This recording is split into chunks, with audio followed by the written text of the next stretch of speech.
Aquest cap de setmana ha tingut lloc el top català de joves a les Borges Blanques.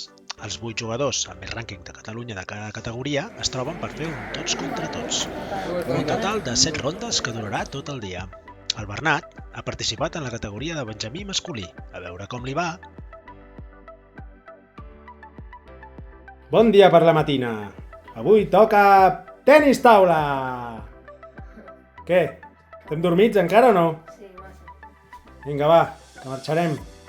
Que avui ens toca a les Borges Blanques. Toma ja. La mama penosa se'n va al gimnàs. Aprofitant que nosaltres estarem fora. Quin morro. I el gatito penosa ens ve a despedir. Que marxarem cap a les Borges Blanques. Ja hem arribat a les Borges Blanques. Avui toca el top català Benjamí. I el poliesportiu que no fa les coses. Tots els contrincants de la jornada eren vells coneguts de competicions anteriors. El primer partit contra el Jan Comas dels joves de Castelldefels va ser d'infart. Un últim set llarguíssim que va fer que l'àrbitre hagués de reiniciar el marcador. Molt emocionant! Què, Bernat, com ha anat aquesta primera ronda? Bé. Sí? Bon partit, Ha sigut una agonia per això. Quan heu quedat a l'últim set? 25-23. Mare meva, semblava un partit de bàsquet, quasi. A la segona ronda, el Bernat va jugar contra l'Unai Tomàs del Ripollet, amb el qual havia perdut l'última vegada que havien jugat al Campionat de Catalunya. Aquest cop, però, va acabar guanyant per 3-1.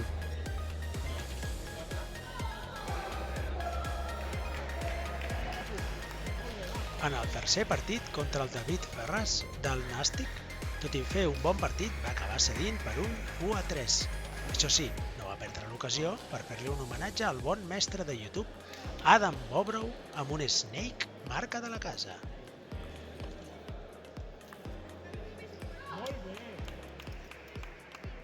Així va acabar el matí el Bernat, amb 2 victòries i una derrota.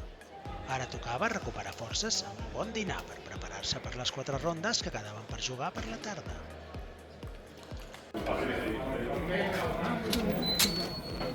Bé, com ha anat el dinar? Molt bé, estava Ens hem fotut un bon dinar, Els canelons amb foie estaven bons aquí, Sí. Com es deia aquell lloc? La lluna a la pruna? La pruna. Molt xulo. Circo Zabata. Portes la zabata descordada. Sí, una mica, no? Ah, no.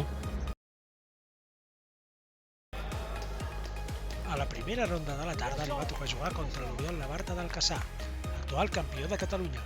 Precisament s'havien enfrontat a la final del Campionat de Catalunya i, igual que en aquella ocasió, l'Oriol es va acabar imposant. Aquest cop per 0-3. Tocarà seguir entrenant per la pròxima.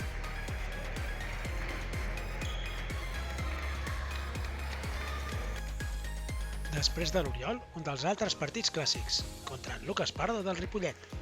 Tot i que quan es van creuar en el Campionat de Catalunya el Bernat s'havia imposat clarament, aquesta vegada, tot i jugar amb bon nivell, no va poder ser, i el Lucas va endur-se la victòria per 0-3.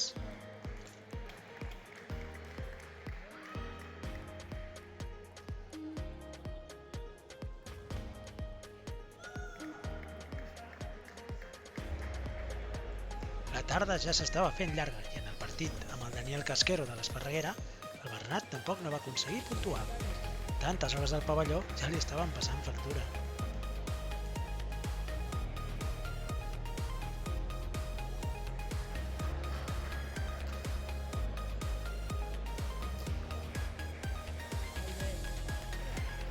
En l'últim partit, amb la moral una mica baixa per haver perdut en les últimes rondes, també va acabar cedint contra el Jan Fernández del Nàstic, el qual havia guanyat el Top Promeses de Barcelona.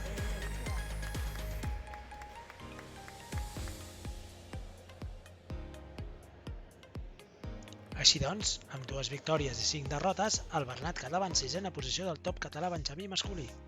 Un resultat una mica agredolç, però una gran experiència que s'emporta cap a casa i que li ha servit com a bona preparació pel Campionat d'Espanya d'aquí 2 setmanes.